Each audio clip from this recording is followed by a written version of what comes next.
네, 오늘 부활절 5번째 주일 맞이해서 여러분들과 함께 새 일을 시작하는 그리스도인이라는 말씀의 제목으로 이 시간 함께 말씀 가운데 은혜를 나누고자 합니다. 우리 좌우 옆에 있는 분에게 이렇게 축복하셨으면 좋겠습니다. 새 일을 시작하는 그리스도인이 되십시오. 네. 그리스도인이라면 늘 새로워져야 된다라는 그런 생각을 가지고 있습니다. 우리가 그리스도인이 되었다라는 것은 거듭났다라는 이야기입니다. 근데 그 거듭남의 이유와 또 근거는 예수 그리스도로 인함입니다. 예수님으로 인하여 다시 태어났다라는 이야기죠. 엄마 뱃속에 다시 들어갔다, 다시 나왔다 이런 이야기가 아니라는 겁니다. 내 생각 가운데 새로운 지식으로 인해서 내가 다시 태어났다 이런 이야기도 아닙니다. 누군가가 날 위하여 십자가에 죽어 주었는데 그 사건이 날 사랑하는 하나님이 이 땅 가운데 내게 행하여 주신 사건입니다. 그리고 그 십자가의 사건 그리고 부활의 사건을 내가 믿습니다. 그러면서 그 예수님을 통하여 내가 하나님을 아는 사람, 하나님과 관계 있는 사람이 되었습니다 라고 고백하는 것이 그리스도인이 되었다라는 표시입니다.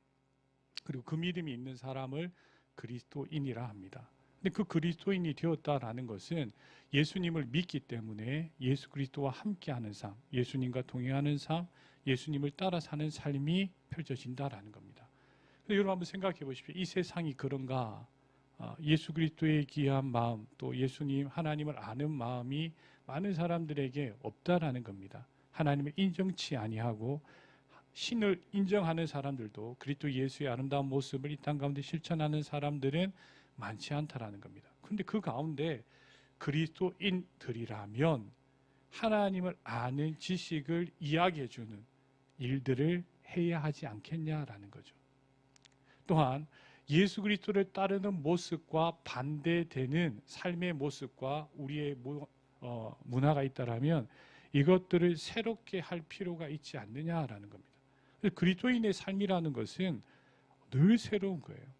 오늘 내가 예수님을 따라 살고 있느냐라는 부분에 있어서 하나님 내게 주시는 마음을 가지고 뭔가 새로운 일들을 해보는 것, 그리고 또한 내 삶 가운데 하나님 기뻐하시지 아니하는 모습, 이게 뭘까라고 생각해 보면서 하나님 기뻐하시지 아니하는 모습과 반대되는 내 삶 가운데 하나님 기뻐하시는 모습으로 나아가는 것, 이건 새로운 일이에요.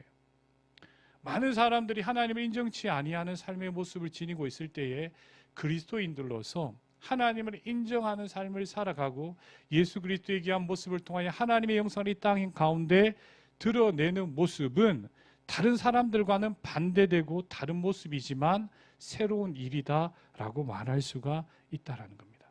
그래서 그리스도인이라면 새 일을 시작할 수 있는 사람들이 되어야 한다라고 여러분들과 함께 나누고 싶습니다. 근데 여러분, 우리가 이 땅을 살 때에 이런 새 일들, 한 번도 해보지 않은 일들, 또한 다른 사람들과 반대되는 일들, 그것들을 할 때에 우리에게 과연 어떠한 능력이 있느냐라는 겁니다. 여러분들이 어떠한 능력이 있습니까? 무언가 새로운 일들을 할 때, 하나님 기뻐하신 일들을 해보려고 할 때 무슨 능력을 가지고 하시냐라는 거예요. 어떤 힘을 가지고 그 일들을 하냐라는 거예요. 이것은 하나님 기뻐하시지 아니하는 일인데 라고 생각하였던 일들이 있습니다. 그러면 이것을 반대로 나아가기 위하여서 어떤 능력을 가지고 그 반대되는 일들을 행하냐라는 겁니다. 나 혼자가 아니라 내 주변에 있는 사람들에게 그리스도인들로서 그리스도 예수의 아름다운 모습을 드러내 보이기 위하여서 다른 사람들이 한 번도 생각해 보지 않은 일들을 행하게 하기 위하여서 어떤 힘과 영향력을 가지고 그들에게 다가가서 새로운 프로젝트를 여러분들이 하냐라는 겁니다. 그들이 살고 있는데 이것은 하나님 기뻐하시지 아니한 모습입니다 라는 마음이 느껴졌어요. 그 사람들을 바꿔야 합니다. 우리 가정 가운데 그러한 모습이 있습니다. 바꿔야 합니다. 우리가 일하는 일터에서 그러한 모습이 보입니다. 바꿔야 합니다. 근데 무슨 능력을 가지고 그렇게 그들을 변화시켜 나갈 수 있냐라는 겁니다. 여러분, 그래서 이러한 질문 두 가지를 여러분들이 던져보고 싶습니다. 과연 힘이 있는가? 첫 번째 힘은 뭐냐? 새 일을 시작하기 위해 우리는 어떤 필요한 능력이 있는가? 그 능력을 가지고 있는가? 여러분들이 어떠한 능력이 있는지 한번 생각해 보셔야 됩니다. 새 일을 시작하는 사람으로 내게는 어떤 능력이 있는가? 이 부분에 대하여서 우리의 마음속에 고백이 있어야 되는 겁니다. 또한 새 일을 시작하기 위해서 문제를 어떻게 극복할 것인가? 새 일을 시작하려고 하는데 내가 옳다라고 생각하였고 하나님이 기뻐하신 일이라고 내 마음속에 확신을 가졌어요. 그리고 이것들을 하려고 하는데 이 일들을 인정해 주지 않습니다. 오히려 문제를 일으키는 것 같이 보여요. 그때 이것을 어떻게 극복할 수 있느냐라는 것을 우리 생각해 봐야 됩니다. 이 두 가지가 우리에게 있어서 엄청난 힘입니다. 다시 말해서 새 일을 시작하기 위해서 내가 가지고 있는 능력이 이것입니다 라고 여러분들이 말할 수 있다면 그것은 힘이 될 수 있어요. 다른 사람들을 설득하고 그들과 함께하기 위하여서 그 문제가 일으켜진 그 상황 가운데서 이게 분명히 옳은 일이지만 다른 사람들을 함께 동참하기 위하여서 내가 극복하기 위하여서 저는 이러한 마음을 가지고 있습니다 라는 마음이 있다면 여러분 그것은 능력이에요. 근데 이게 없으면 참 아쉬운 겁니다. 그리스도인으로서 하나님은 분명히 우리에게 이러한 능력을 주셨다라는 겁니다. 그래서 저는 여러분들과 함께 오늘 베드로 사도의 이야기를 좀 생각해 보면서 새 일을 시작하였습니다. 베드로가 다른 사람들이 반대하였어요. 그런데 이것을 극복해냅니다. 도대체 어떻게 극복했냐라는 거예요. 한 번도 해보지 못한 일들을 해내었어요. 베드로가. 도대체 이 일들을 어떻게 가능했는지 우리가 그것을 한번 생각해 보면서 그리스도인으로서 새 일을 시작할 수 있는 주님의 사람으로 결단을 하고 우리의 있는 삶의 자리로 나아갈 수 있는 주님의 귀한 믿음의 식구들이 다 되시기를 예수님의 이름으로 축복합니다. 베드로가 가진 장애물이 있었습니다. 오늘 이 사건에서 장애물이 있었어요. 세 가지로 정리해 볼 수 있는데 한번 이렇게 정리해 보겠습니다. 첫 번째는 뭐냐 하면 이방인도 하나님의 백성이 될 수 있는가라는 질문이에요. 그게 뭐냐 하면 이 유대인들 가운데 유대인들 말고 이스라엘 사람들 말고 다른 사람들을 이방인이라고 그랬습니다. 유대인들은 누구냐? 아브라함으로부터 시작해서 우리는 택함을 받은 사람들입니다 라는 인식이 가득하였어요. 그래서 이 사람들은 하나님의 백성, 선택받은 사람들이라고 그들이 확신을 가지고 있었습니다. 근데 그 가운데서도 이 유대인들이 넘지 못할 산이 뭐냐 하면 유대인들이 아닌 이스라엘의 12지파가 아닌 사람들도 하나님의 백성이 될 수 있습니까? 라는 질문 가운데 그들 가운데 이견이 있는 겁니다. 예수님이 오시기 전에 유대인들이 경건하였어요. 그들의 삶의 모습이 굉장히 율법을 따라 잘 살았습니다. 그럼에도 불구하고 그들을 하나님의 백성이라고 말해 주었느냐? 그렇지 않아요. 외국에서 여러 지역의 다른 이방인들, 유대에서 이방인들입니다. 이방인들이 와서 그 경건한 모습, 종교적인 행위 이것들을 배웠어요. 그렇다고 해서 그들을 하나님의 백성이라고 일컬었느냐? 그렇지 않아요. 유대인이 아니지만 경건한 사람들이라고 그렇게 표현하였어요. 하나님의 백성이라고는 받아들이지 않습니다. 하나님 백성이 될 거라고 생각하지 않아요. 그러면서 그들과 함께 뭘 하느냐 하면 분리 정책을 씁니다. 식탁을 나누지 않아요. 제가 몇 번 말씀 같이 함께 나눈 것 같은데 유대인들에게 있어서 식탁이라는 것은 나와 저 사람이 교제한다라는 거예요. 나와 저 사람이 동등하다라는 거예요. 한 가족이라는 겁니다. 식탁은 굉장히 큰 의미를 지니고 있어요. 유대인들이 이방인들과 식탁을 나누지 않습니다. 그냥 어떤 종교적인 의미에서의 식탁이 아니라 밥을 아예 같이 먹지 않아요. 왜? 저 사람들은 부정한 사람이고 우리는 정결한 사람인데 이 정결한 사람이 부정한 사람과 만나면 우리 가운데 부정한 것들이 영향을 끼칠 수 있기 때문에 저 사람들과 식탁을 같이 못 나눈다 이런 생각을 가지고 있는 겁니다. 여러분 이스라엘이 지금도 가보면 근본주의적인 유대인들이 있습니다. 머리에 검정색 옷을 입고 머리를 이렇게 수염을 이렇게 구레나루를 자르지 않고 기르는 그 사람들이 있어요. 이 사람들은 아직도 이방인들과 교제하지 않습니다. 이방인이 말 거는 것조차도 부담스러워하고 피해버립니다. 식탁 나누지 않는다라는 거예요. 그들의 사고와 생각 가운데 이런 마음이 있습니다. 혹이라도 저 이방인과 식탁을 나누어서 그들의 문화가 내게 영향을 끼칠 수도 있겠다. 그러면 내가 오염되어진다. 그렇기 때문에 나를 정결하게 구별하기 위하여서는 그들과 교류하면 안 된다라는 그런 마음을 가지고 있었던 사람들이 유대인들이에요. 여러분, 베드로도 이스라엘 사람입니다. 유대인들입니다. 이스라엘의 지파 중에 한 사람입니다. 그런데 예수 그리스도를 믿었어요. 예수님은 전혀 다른 새로운 일들을 행하였습니다. 그럼에도 불구하고 예수님이 이 땅을 떠나시고 난 다음에 그 공동체 가운데 넘지 못할 산이 있는 거예요. 예수를 믿는 사람들인데도 불구하고 이 두 가지의 문제에 있어서는 극복하기가 쉽지 않아요. 그들의 삶의 문화이거든요, 이게. 예수님 알리는 거 좋다. 예수님이 가르침 따르는 거 좋다. 그런데 우리가 저 사람들과 식탁을 같이 함께 할 수 있을까? 이건 어려운 거예요. 이 참 무서운 이야기입니다, 여러분. 하나님의 아들 예수 그리스도께서 구원자이십니다. 그분의 가르침이 진리입니다. 다 이야기를 하면서 그 사람들과 함께하는, 그 사람들을 내 가족으로, 하나님의 백성으로 인정하는 그 식탁의 자리는 초대하지 않는 거예요. 마지막 세 번째 어려움이 뭐였냐 하면 이렇게 생각하는 그들이 있다라는 거예요.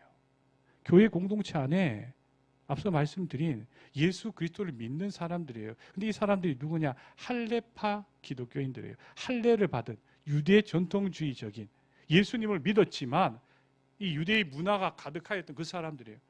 그들에게 이 새로운 일들을 어떻게 이야기해주고 그들의 마음과 삶 가운데 새로운 일들을 함께 할 수 있을까라는 부분이 베드로에게 엄청나게 큰 장애물이었어요. 새 일이 하나님으로부터 이루어졌어요. 그런데 그 일들이 이루어질 때에 베드로를 반대하는 사람들이 있었다라는 겁니다. 여기에 베드로가 어떠한 능력을 가지고 있었을까? 어떻게 그들의 마음을 변화시켰을까? 이게 제가 오늘 여러분들과 함께 중심적으로 이야기해 보려고 하는 이야기입니다. 가장 먼저 여러분, 베드로가 뭘 했을까? 어떠한 능력이 있었을까? 라고 하였을 때에 사도행전의 말씀의 기준으로 보면 베드로는 예수님의 말씀을 기억하고 있었다. 한번 따라해 볼까요? 베드로는 예수님의 말씀을 기억하고 있었습니다. 믿었다라는 거예요. 우리 같이 한번 사도행전 말씀 1장 15절 읽어봅시다. 다 같이 함께 읽겠습니다. 요한은 물로 세례를 베풀 너희는 몇 날이 못되어 성령으로 세례를, 예수님이 하늘로 승천하시면서 이야기한 거예요. 요한은 물로 세례를 줬지만 너희들은 성령으로 세례를 받을 것이다 라고 이야기했어요. 성령으로 다시 태어날 것이고 성령이 임재가 함께함이, 그리고 그 성령께서 내가 무엇을 원하시는지 알게 해줄 거다 이야기했어요. 성령의 임재를 경험하게 될 거다 이렇게 이야기했어요. 정말로 오순절날 다락방에 모여서 기도하는데 성령이 임하였어요. 그들이 각기 다른 방언으로 말하기 시작하였습니다. 이 지역 저 지역에 있는 사람들이 함께 와서 그들이 말한 이야기를 듣고 이렇게 이야기합니다. 하나님의 큰 일 말함을 우리가 듣는다. 여러 지역에서 온 사람들이요, 각기 다른 지역의 다른 언어를 이야기하였던 사람들이요. 그런데 왔는데 사도들이 모여서 기도하는데 성령이 그들 가운데 임하여서 그들이 각기 다른 방언으로, 사투리예요, 이야기를 막 하는 거예요. 그랬더니 그 지역에 있는 사람들이 그 이야기를 들었어요. 하나님의 큰 일을 들었어요. 베드로가 이걸 경험했던 겁니다. 그런데 새로운 일들을 시작하는 고넬료라는 사람이 예수님을 믿게 되었고 이방인도 하나님의 자녀가 되어질 수 있습니다. 우리는 그들과 함께 식탁을 나눌 수 있는 사람들입니다. 라는 이 이야기를 하여야 할 때에, 예루살렘 교회에다 반대하는 사람들이 말하여야 할 때에 그 마음속에 가지고 있었던 것은 지금 우리가 하는 일은 개인적인 생각이 아니라 예수님의 말씀이 이루어지는 사건입니다. 라는 것을 떠올렸어요. 그래서 오늘 읽은 말씀 본문에도 이야기를 합니다. 16절 말씀에 그런 이야기를 하였어요. 또 여러분, 베드로가 그 마음속에 가지고 있었던 예수님의 말씀이 뭔가 우리 한번 읽어봅시다. 사도행전 1장 8절 말씀 다 같이 함께 읽겠습니다. 오직 성령이 너희가 권능을 받고 예루살렘과 온 유대와 사마리아와 땅끝까지 이르러 내 증인이 되리라. 여러분, 이 말씀 가운데 베드로에게 떠올랐던 말이 뭐겠어요? 성령이 너희에게 임하시면 너희가 권능을 받고 어디에? 예루살렘, 그리고 어디요? 그 지역이 어디? 유대 땅입니다. 그리고 천하다고 생각하였던 사마리아예요. 그리고 땅끝까지 이르러 내 복음이, 내 예수 그리스도에 대한 이 이야기가 전하여질 것이다. 너희들은 그 일의 증인이라 그랬어요. 그런데 예수님의 증인으로 땅끝까지 나아가기 위하여서는 그들이 넘어야 할 산들이 있는 겁니다. 그들이 극복해야 할 생각들이 있는 거예요. 그들이 가지고 있던 문화라고 이야기했던 편견들이 그들에게 있는 거예요. 이것을 넘어서야 되는데 이게 쉽지 않은 거예요. 복음이 전달되어지기 위하여서는, 복음이 전해지기 위하여서는 그들의 한계가 그리스도 예수의 말씀으로 뛰어넘는 사건들이 일어나야 되는데 이게 쉽지 않은 거예요. 근데 베드로가 이 말씀을 기억했어요. 여러분, 초대교회에 예수 그리스도께서 그들에게 이런 이야기를 해주시고 제자들이 모여서 성령을 경험하고 난 다음에 한 일이 뭐냐 하면 흩어지는 거예요. 빌립이 흩어지고 베드로가 흩어지고 여러 사람들이 흩어져요. 그리고 이름 없는, 기록되어지지 않는 사람들도 흩어집니다. 스데반이라는 사람이 순교하고 난 다음에 흩어집니다. 어디로 흩어지냐면 저 시리아 안디옥이라는 곳까지 흩어집니다. 누군지도 잘 몰라요. 시리아에 있는 안디옥이라는 그 교회가 바울 선교의 중심지가 되어지는 거예요. 이게 뭐냐? 다 흩어진 거예요. 그래서 어디까지 가냐? 바울이라는 사람을 통해 나중에 땅끝인 스페인까지 가려고 했던 거예요. 로마를 거쳐 스페인까지 가려고 하는 겁니다. 무슨 이야기예요? 베드로의 마음속에 지금 우리에게 주신 성령님께서 인도하신 이 사건, 이방인에게 복음이 전해질 수 있다. 이방인들과 함께 우리는 믿음의 한 권속이어서 한 식탁을 나눌 수 있는 가족들이다. 이 모습들이 우리를 통하여서 새롭게 펼쳐져야 한다라는 이 사실들이 분명히 베드로에게는 이루어졌는데 다른 사람들이 받아들일 수가 없었어요. 그때 베드로는 기억했습니다. 예수님의 말씀을 기억했어요. 사랑하는 여러분, 이 세상 그 어떤 것들의 능력을 두시기보다는 주 예수 그리스도의 말씀에 우리의 삶의 근거와 능력을 두시기를 예수님의 이름으로 축복합니다. 그 말씀에 순종하는 것이 그 말씀이 어디로 이끌어 가는지를 쭉 보는 것이 굉장히 중요한 거예요. 예수님의 그 말씀 한 말씀이 조금씩 사건들을 만들어 갔어요. 이 연관성들을 보는 거예요.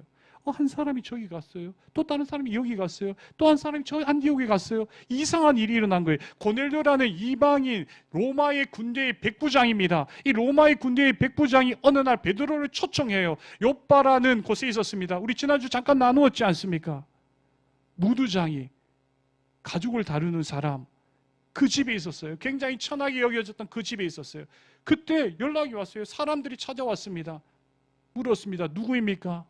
근데 베드로가 알고 있었습니다. 너를 청하러 몇 명의 사람들이 올 것이다. 그 사람들을 따라가라 라고 하는 음성을, 성령의 음성을 들었어요. 그들이 와서 이야기합니다. 우리를 보낸 사람이 고넬료라는 사람입니다. 로마의 백부장입니다. 지금 가이사라라는 지역에 있습니다. 여기 욥바에서 한 50km 떨어진 지역에 있습니다. 그때에 당신을 초청하라고 천사들이 그에게 이야기하였습니다. 그래서 우리가 지금 신부로 왔습니다. 저희들과 함께 가시지요. 여러분, 성령님께서 베드로에게도 이야기하고 고넬료라는 이방인에게도 이야기하였어요. 고넬료도 너무 신기한 사건입니다. 그래서 사람을 보내어서 베드로를 데려오게 하였어요. 그리고 둘이 만났습니다. 그리고 예수님을 전하였어요. 그때 고넬료가 예수님을 믿었다라는 겁니다. 그리고 성령이 임하여서 예수님의 제자들이 성령이 임하였을 때와 똑같은 모습이 나타났다라는 거예요. 이것이 바로 베드로가 하나님의 능력을 행한 일이었어요. 그런데 오늘 읽은 말씀 가운데 여러분 한번 우리 보십시오. 11장 1절, 2절, 3절 말씀 한번 우리 읽어보도록 합니다. 11장 1, 2, 3절 다 같이 함께 읽겠습니다.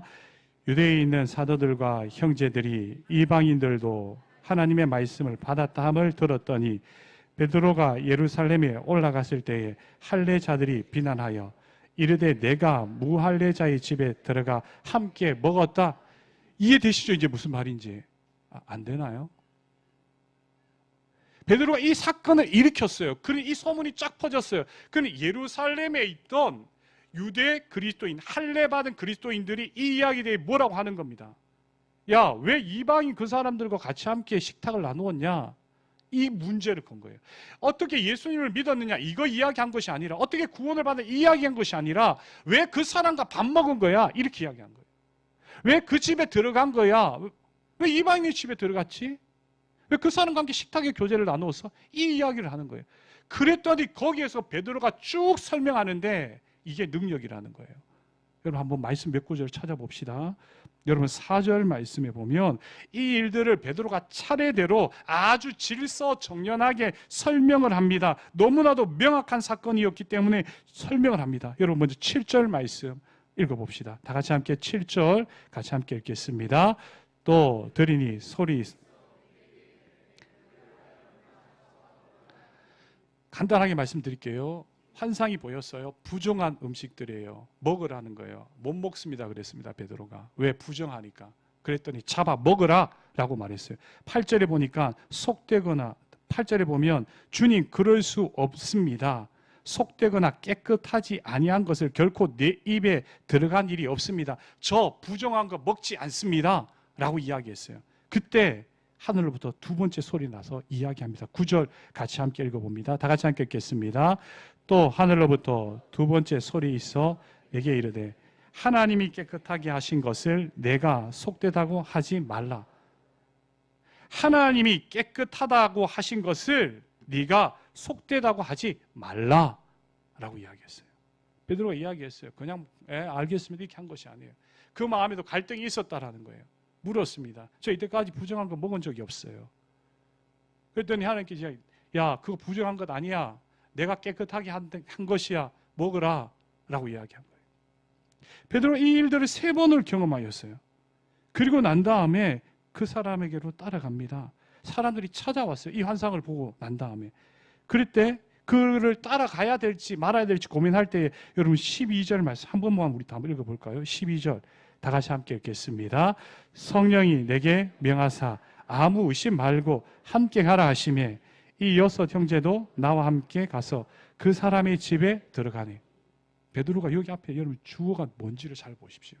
성령이 내게 명하사 아무 의심하지 말고 함께 가라 이렇게 이야기했어요. 아주 중요한 이야기예요 여러분.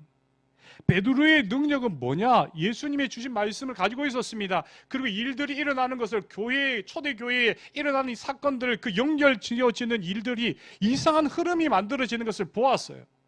그리고 난 다음에 그에게 찾아왔어요 그 일들이. 근데 한계에 부딪힌 겁니다. 그리고 이것을 이야기하고 설명할 때 뭘 이야기하냐? 그의 마음 가운데서 내게 임하신 예수님을 알려주시는 성령님, 내게 지금 하나님의 귀한 일들을 말씀하시는 내 옆에 계시는 성령님께서 나에게 이러이러한 일들을 해주셨습니다. 저는 내 생각과 내 한계가 있지만 그것을 신뢰한 것이 아니라 성령님이 주시는 마음을, 말씀을 신뢰하였습니다 라는 것이 저 세 구절이에요.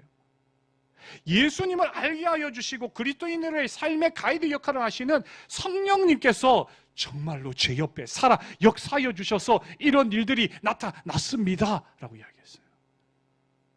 아주 중요한 이야기입니다. 제가 우리 신우 형제들에게 이야기했어요. 여러분 이거는 다른 거예요. 내 감정으로 생각하였을 때의 이런 일입니다. 이거 아니다라는 거예요. 내 논리적인 이성으로 생각해 보니까 이렇게 행동해야 될 것 같습니다. 이게 아니에요. 내 즐거움으로 내 욕구로 생각하였을 때 이렇게 해야 됩니다. 이런 이야기를 한 것이 아니에요. 여러분 성령의 음성을 잘못 들으면 이게 큰 문제가 될 수 있습니다. 그때 꼭 비교해 보십시오. 이게 내 이성적인 일인가? 내게 이것이 감정적인 일인가? 이 내 욕구를 채우기 위한 일인가? 그거 아니다라는 거예요. 그런데 이상하게 왜 내 삶 가운데 이런 연결되어지는 계속된 일들이 나타나는 거지? 왜 내 마음 가운데 이런 일들을 자꾸만 새롭게 하고 싶은 마음이 드는 거지? 왜 네 삶 가운데 이런 새로운 일들을 이제까지 하지 않았던 일들을 잘못되었다고 생각되어지는 거지? 그런 마음이 든다라면 한번 생각해 볼 필요가 있어요.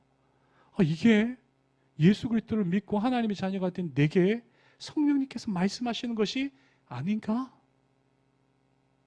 베드로는 확신을 가졌어요. 여러분 그 문화라는 것을 넘어서기가 진짜 힘든 겁니다. 그 분위기를 넘어서기가 너무 어려운 거예요. 그런데 이것을 깨고 성령님이 말씀하신다 그러면 나 그거 신뢰해보겠다. 이걸 누구에게 이야기했냐면 예루살렘에 있는 그 성도들에게 전한 거예요. 당신들도 성령 예수 믿고 난 다음에 경험해 보지 않았습니까?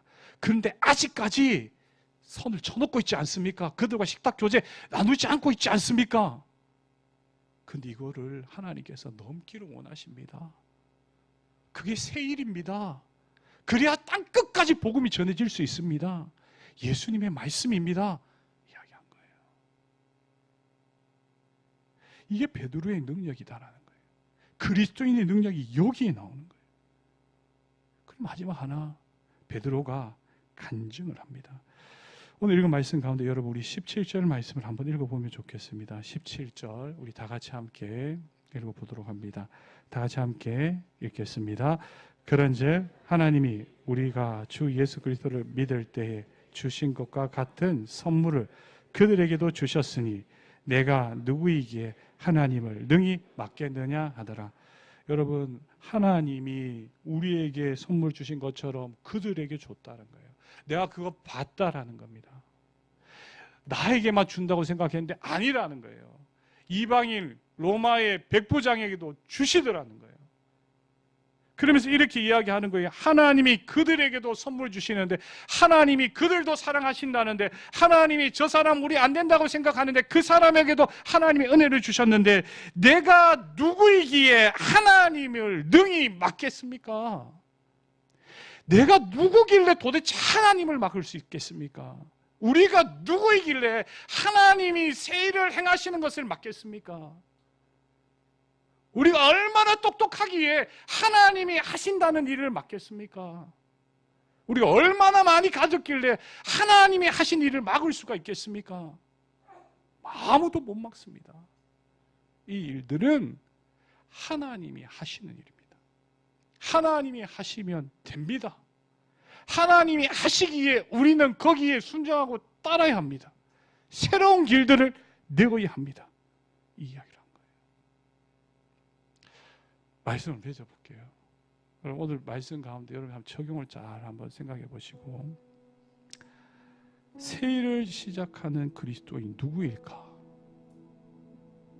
제가 저기 뭔가를 옮기는 배 그림을, 컨테이너를 싣고 가는 배를 한번 여러분들 보여드립니다.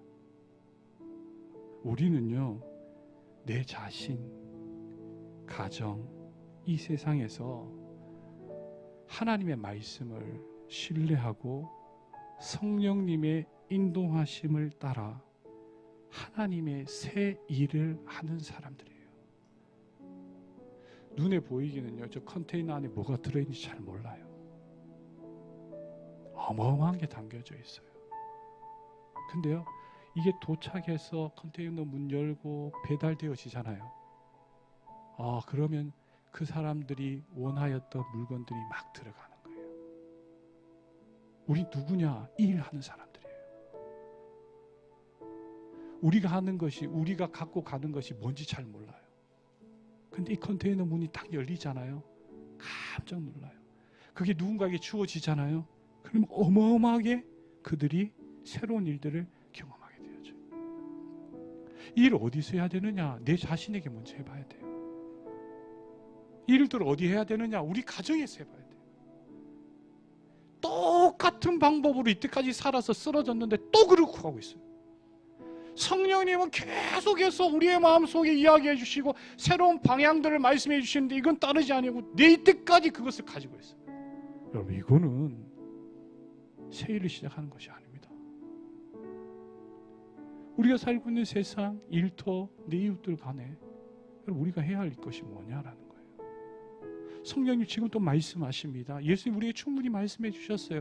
여러분들이 알고 있는 하나님에 대한 지식 그것만 가져도 충분하다. 그리고 성경 수출 같은 이야기 가운데 내 마음속에 느껴오는 그것 행하면 된다. 저는 여러분들 이렇게 축복하고 싶습니다. 하나님은 예수 그리스도를 믿는 당신을 통해 새로운 일을 시작하십니다. 반드시 하십니다. 반드시 하십니다. 여러분, 그 일을 위해서 기도하시면서 어떤 일이 일어날지 기대하시는 우리 기린대 교회 귀한 믿음의 식구들이 되시기를 축복합니다. 우리 다 같이 함께 주신 말씀 가지고 기도하도록 하겠습니다. 내 가정과 내 자신과 내가 있는 일터와 내 이웃들에게 하나님 어떤 세일을 하기를 원하시는지 그 능력이 내게 있기를 원합니다 라고 우리 다 같이 함께 기도하겠습니다.